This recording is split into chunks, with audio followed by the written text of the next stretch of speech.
peer pressure. Every mind is cast to negative peer pressure, but we actually have positive peer pressure, right? Yeah. Okay.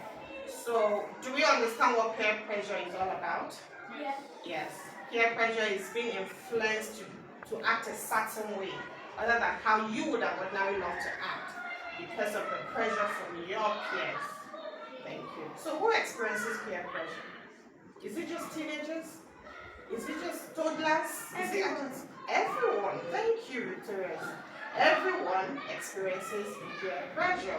Nobody's exempted, no matter how old you are. Because, why is that so?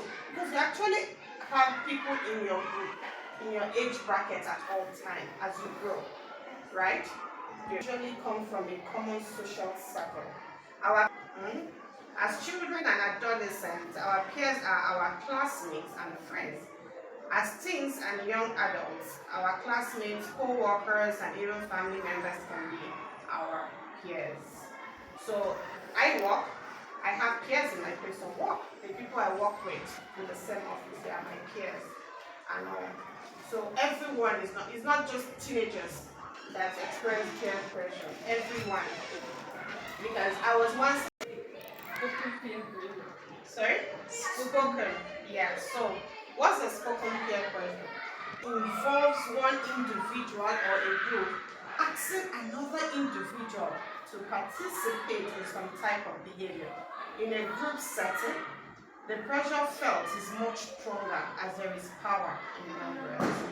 So when you directly speak to Victorious, or Victorious doesn't speak to you and tells you, no, let's do this, don't do that, it's always, she's directly, she's speaking it, she's not even pretending about it. You understand? It's a spoken, she keeps telling you about something you must do in her way or in some way.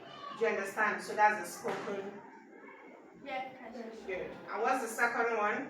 Unspoken peer pressure. And this type of peer pressure involves one individual or a group asking another individual to participate in some types of behavior in a group setting. Oh, sorry. This type of peer pressure involves an individual being exposed to certain behaviors, trends, or choices of others as feeling a pressure to conform.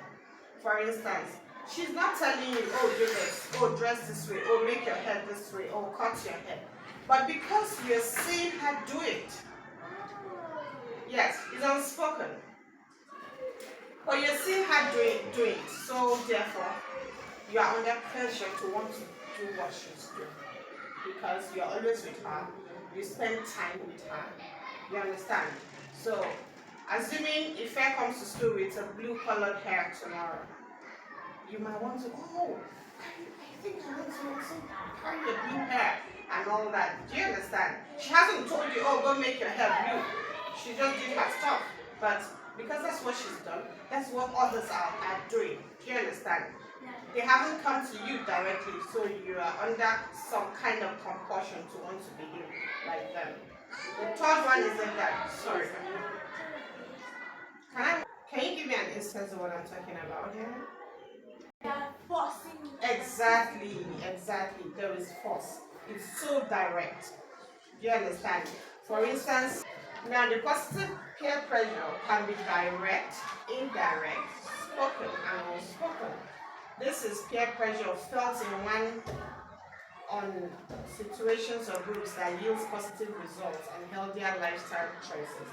Assuming someone is going the wrong way, someone is trying the wrong path in life, doesn't like attending classes, likes to tell lies, likes to do a manner of negative things, for instance, but is now surrounded by people or by peers who do the right things. Yeah.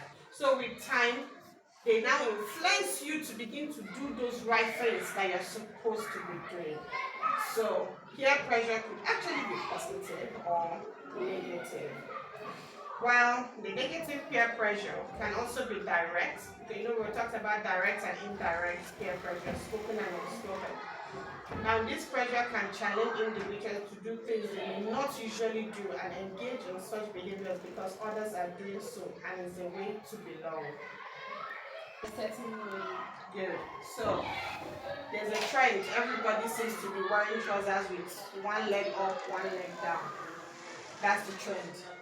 Everybody is dressing with their top half open or something, or their hair rasta or carrying some kind of thing.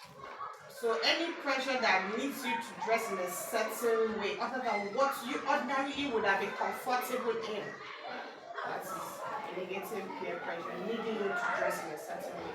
We also have cheating or copying someone else's work, or letting others copy your work.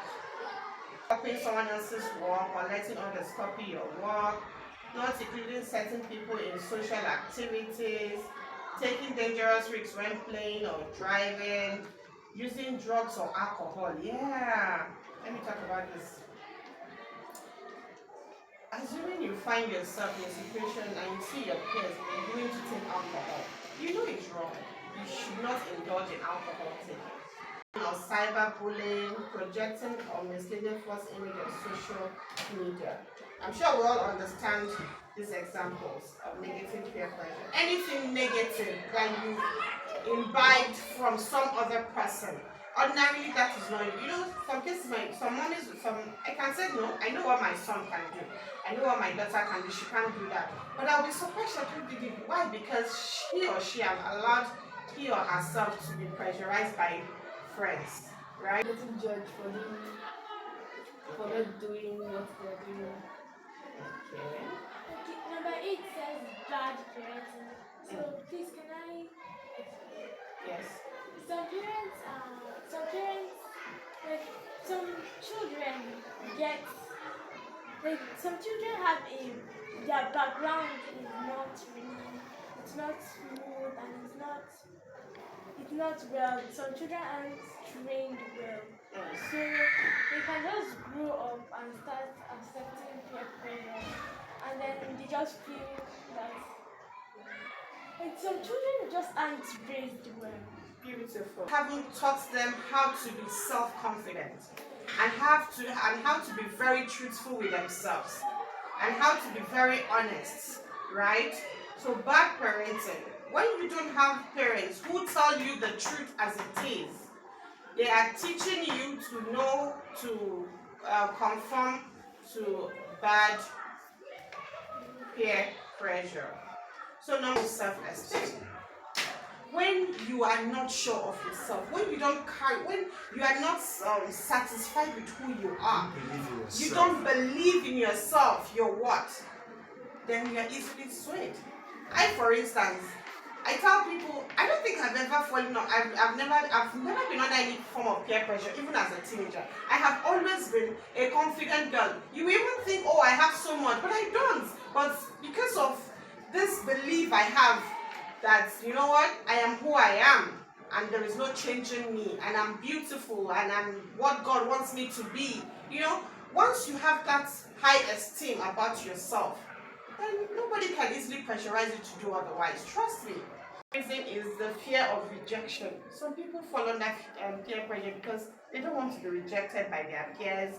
Social acceptance, also want to be socially accepted. Oh, as that UP girl and all that. Because they also probably want to avoid being bullied. You want to improve that you're a cool girl, you're a cool boy.